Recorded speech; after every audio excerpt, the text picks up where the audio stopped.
Today we tackle some of the more interesting theories that are floating around there in the fandom. In fact, this is probably one of the most prolific theories of all time. My name's Moliminous, and I want you to go ahead and join me on this journey through fandom history and old school fandom headcanons as we go ahead and we start to dismantle and either disprove or prove one of the most asked questions in the entire fandom. Is Rainbow Dash gay? But before we get into that theory, I want to remind you guys, if we hit 1,000 likes, we will be giving out one of our free shirts, and you're definitely going to want it because we're coming out with a new design. We live in a pretty interesting time.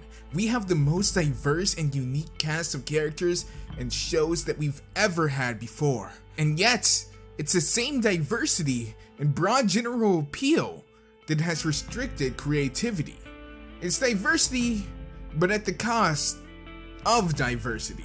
And what I mean by that is, while we have more characters that we used to not see before, it's almost like it's just a checkbox of characters that they have to have in the show. These are what are known as token characters, mainly used to grab favor with certain groups of people. To appeal to the African American community, you have one token black character. To pander towards the feminists, you have a strong, independent female character. And to pander to the everyday man, you have the beta male. But one of the things that is commonly now being pandered to is having a token gay character. While we haven't had many outright in modern media, there certainly are many that are implied. From Princess Bubblegum and Marceline to Rose and Pearl, most of the modern cartoons seem to try to slip it in somewhere, even going as far to say off the record that yes, they are in fact gay. But what about MLP? As part of one of the big threes from 2010, it would make sense for them to follow this trend. Hence the whole is Rainbow Dash gay theories that litter the fandom. But is she? Could you tell? And does it matter?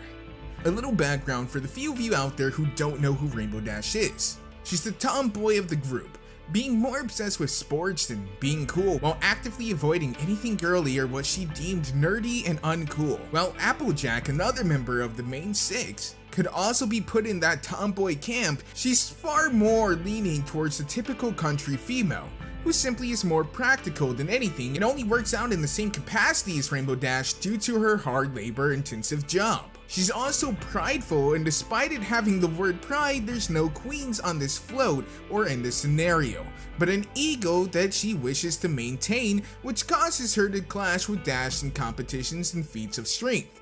Applejack doesn't also actively avoid things that are seen as girly nearly as much as Rainbow Dash. While not liking most frou-frou designs, she doesn't put on airs in the same regards as Rainbow Dash, and even has weekly spa trips with Rarity whenever she's not too busy. So by and far, Rainbow Dash is the most tomboy-like member of the group, right down to her very appearance of a short, unkept, spiky hairdo, and the biggest kicker being her rainbow-maned hair. This is where 90% of the people see this as a not-so-subtle nod to Rainbow Dash's filly-fooling ways. MLP may not be Shakespeare, but I'm pretty sure the writers could be quite a great deal more subtle than that. People also turn a blind eye to the plethora of rainbows all over the world, and more recently the fact that her father has a rainbow mane but seems pretty happy in his heterosexual relationship with his wife. I also don't feel I need to point this out, but given the lack of depth of a lot of these theories, I want to say right out there that hair color does not equate to sexuality. Simply having a rainbow mane does not mean that the character is instantly gay, especially when in this world it's not a choice but her natural hair color. If all gay ponies had a rainbow mane, I have a feeling we would be seeing a lot more of them considering the male to female ratio of the show. Not to mention, I think a couple of best friends might have drastically different hair colors if that was the case. But remember the plethora of theories I was talking about?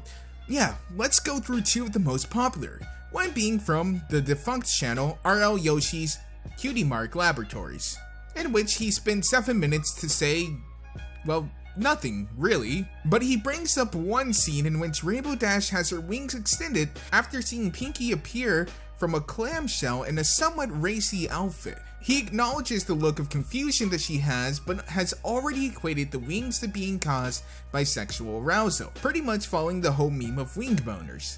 But that's just not how biology works. Female sexual arousal works the same as male, stimulating the blood flow of the reproductive organs when something triggers a sexual response. And while this is largely a subconscious action that can be in direct opposition with the person's active thoughts, it doesn't really hold true when you take into the fact that she's a Pegasus. Bird body language can be a bit tricky, but most birds do not signal a mating response this way. Most likely, this is a response of adrenaline from shock and confusion, her not knowing what's going on and being ready to fly away at a moment's notice, as a subconscious reflex. It could even be to make one seem bigger to fend off potential predators. There was a scene with Twilight in the movie, the very first one, where we meet Sunset, where she's unable to sleep due to her wings constantly being extended. While it's funny to make a joke here, the real factor is probably her anxiety and the discomfort that she's feeling.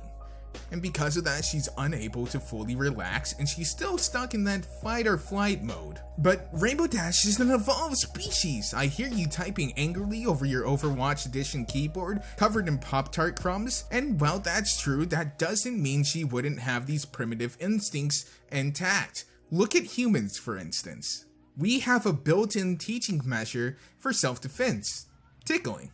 It's not a coincidence that some of your most ticklish spots are the most vulnerable. When the tickle monster comes, we ball up and cover up our most vulnerable areas in a defensive cocoon. We keep these primitive things because they have yet to be undone due to the extremely long process of evolution, taking millions and millions of years. And this is a much more plausible explanation, as we never really see Rainbow Dash ever aroused by her friends later, be it from Rarity's risque outfits or the closeness to Pinkie Pie, and one scene practically riding on top of her. The second video I mentioned was by KP, and well, it said even less than the first, ultimately boiling down to there's just not enough information to tell. Really glad you made a 5-minute video to say that, Blue Horse. Very informative. But that aside, this brings up the ending point of almost every video like it. You can't tell. Short of seeing someone with someone of the same sex in a sexual manner or a romantic capacity, you would never really be able to tell. Sure, you could say that they have a large number of mannerisms that are normally attributed to those who are homosexual, but Rainbow Dash doesn't really display enough of them. She could, for all we know, just be a tomgirl. While you could hook her up to machines to measure some sort of level of stimulation to certain sexual experiences, that could also be inaccurate. You also don't have the ability to do that, seeing how she's a 2D waifu. Really, at the end of the day, short of her saying something in the show, we would never know. But that's actually not the point of this video. I didn't make this video just to say that you can't know, or at least not fully. While the title is asking if she's gay, the real question is, does it matter? Not in the sense of, oh, gay people are just people, but in the sense of, what does it honestly prove or provide?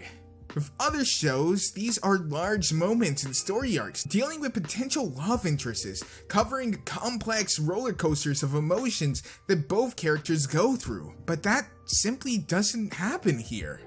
Not only that, if the characters are so obscurely gay that it takes a 10-minute long video with 3 ads to explain why she is, isn't it such an insignificant detail of the show that it really doesn't do anything?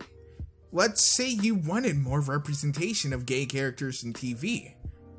Would Rainbow Dash, a highly ambiguously gay character, with nothing overtly or even suggestively pointing into the direction of her sexuality, really be the representation you're looking for? Lauren Foss, peace be upon her, adapted the show as a largely feminist one, for the empowerment of young females. We can debate about the efficacy and effectiveness of modern feminism all day, but that's what she set out to do. And while she's not the best writer, I have a hard time believing that such a piss-poor character would be the representation of alternative sexuality that she chose. And if it was, I would say this would be her biggest blunder of all time. What does this teach children who you're trying to show it's okay to be gay? That you should be so ambiguous that it's a highly debated topic? It doesn't seem like Faust's style. So, is Rainbow Dash... Well, if you're still asking that question, then you're asking the wrong one.